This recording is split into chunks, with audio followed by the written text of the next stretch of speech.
మేడ్చల్ జిల్లా కుత్బుల్లాపూర్లోని దుండిగల్లో మున్సిపల్ కార్మికులు ధర్నా నిర్వహించారు. గత 3 నెలలుగా వేతనాలు ఇవ్వలేదని మున్సిపల్ కార్మికులు ఆవేదన వ్యక్తం చేశారు. జీతాలు ఇవ్వకపోవడంతో తీవ్ర ఇబ్బందులు ఎదుర్కొంటున్నామని కూడా కార్మికులు వాపోయారు. వెంటనే మున్సిపల్ కమిషనర్ వేతనాలు చెల్లించాలని కార్మికులు డిమాండ్ చేశారు. లేని పక్షంలో విధులు మానేసి పెద్ద ఎత్తున ఉద్యమాలు చేస్తామని కార్మికులు హెచ్చరించారు.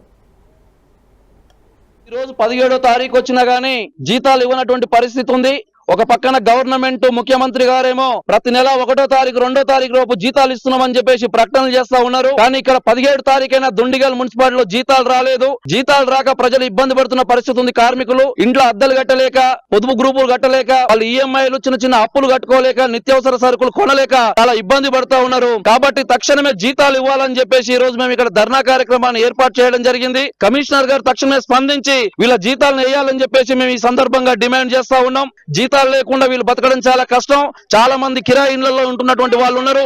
ఇంటి ఓనర్లందరూ కూడా మీరు ఖాళీ చేయాలని చెప్పేసి చెప్తా ఉన్నటువంటి పరిస్థితి ఉంది. ఇక ఒక పక్కన చూస్తే ధరలు పెరిగిపోయినాయి. వీళ్ళు కొనుక్కుందామన్నా కానీ నిత్యావసర సరుకులు కొనుక్కునే పరిస్థితి లేదు. విపరీతమైన ఎండలతోటి కష్టం చేస్తున్నటువంటి మున్సిపల్ కార్మికులు, దుమ్ము ధూళి మురికిలో పనిచేస్తున్నటువంటి మున్సిపల్ కార్మికులకు జీతాలు ఇవ్వకుంటే ఈ గవర్నమెంట్ ఉండేందుకు అని చెప్పేసి ఈ రోజు మేము అడుగుతా ఉన్నటువంటి పరిస్థితి ఉంది. ఏనాడు కూడా ఇలాంటి దుర్భాగ్యమైనటువంటి పరిస్థితి రాలేదు. ఎప్పుడైనా 5వ తారీఖు లోపించేటువంటి జీతాలు 17వ తారీఖు వచ్చిన జీతాలు ఇవ్వలేదు. ఈ రాష్ట్ర ప్రభుత్వం మున్సిపల్ కార్మికులకు ఈ రోజు 17వ తారీఖు వచ్చినా గానీ జీతాలు ఇవ్వనటువంటి పరిస్థితి ఉంది. ఒక పక్కన గవర్నమెంట్ ముఖ్యమంత్రి గారేమో ప్రతి నెల 1వ